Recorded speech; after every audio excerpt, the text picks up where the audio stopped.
It is no doubt the Google Pixel is a great Android smartphone, probably even the best. But with every piece of technology, it comes with its own flaws.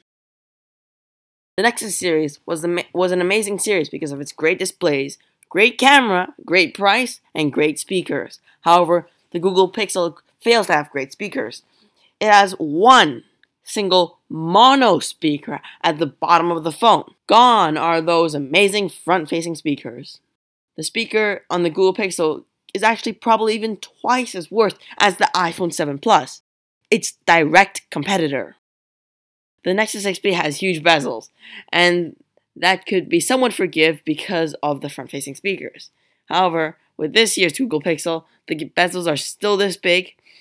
And why? It is not necessary for a phone to have such huge bezels when you're going to put anything inside it. The iPhone 7 and 7 Plus have a home button. The Nexus 6P has front-facing speakers. And the Google Pixel has nothing in its bezels. So why are they so big?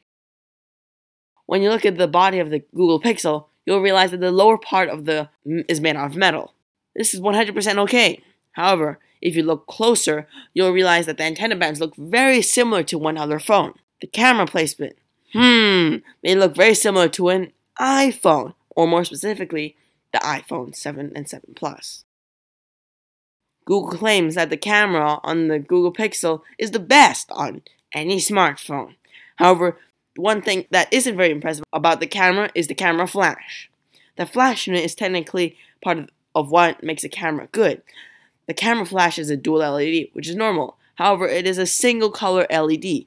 What? Why? Why one color with two LEDs? The main purpose of a dual LED is for more true-to-life colors with those two different color LEDs. Another flaw I don't like about the Google Pixel is the stabilization. It doesn't have OIS, yet they still call it the best camera. The only reason I can think of why they call it that is because of HDR+. Now, many of you Google Pixel fanboys and fangirls would say, but the EIS and the Google Pixel are much better than the other OIS cameras.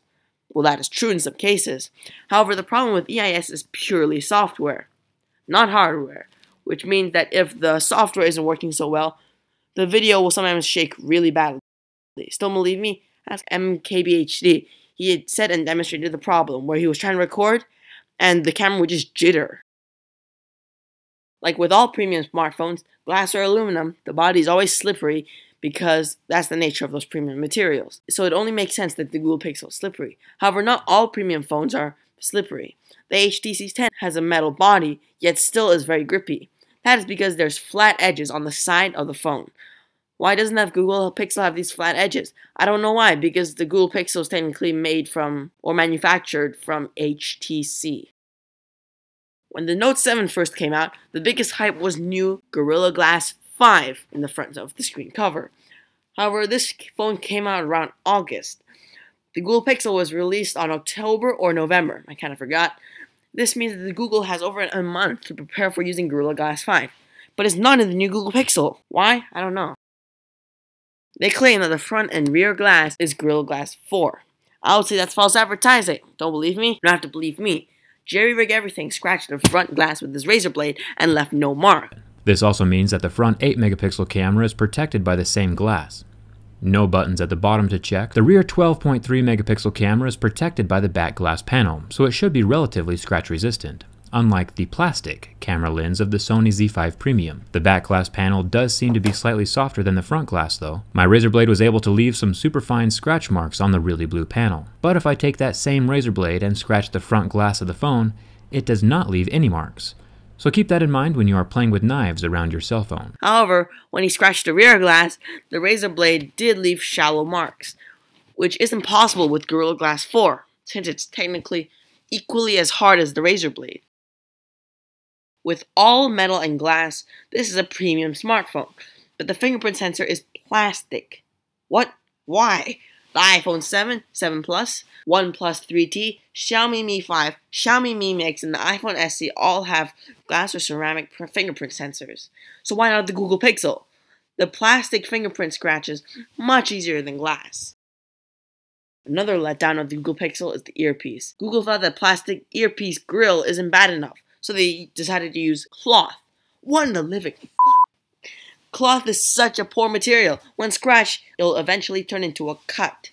Because the cloth has no structure, the cut will eventually become bigger and bigger, and when the hole gets big enough, it'll be as if the cloth didn't exist in the earpiece in the first place.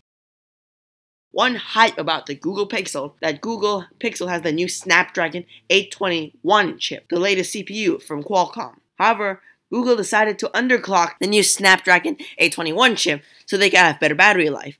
That defeats the purpose of the hype because people expect better performance from the new chip. So the true smartphone with a high-performing A21 chip is the OnePlus 3T. Nexus line were known for their low prices while still offering a fantastic phone. The Google Pixel, however, fails to continue that legacy. The starting price of the Google Pixel is a whopping $649 US. That is the same price as the iPhone 7. Once again, the Google Pixel isn't a bad phone. It's just like any other phone. It has its own flaws and has its own good pros and cons. I'll be making another video in the future explaining why Google Pixel is awesome. Now, if you enjoyed this video, please leave a like and definitely subscribe. This is my first video, and I'll see you in the next one.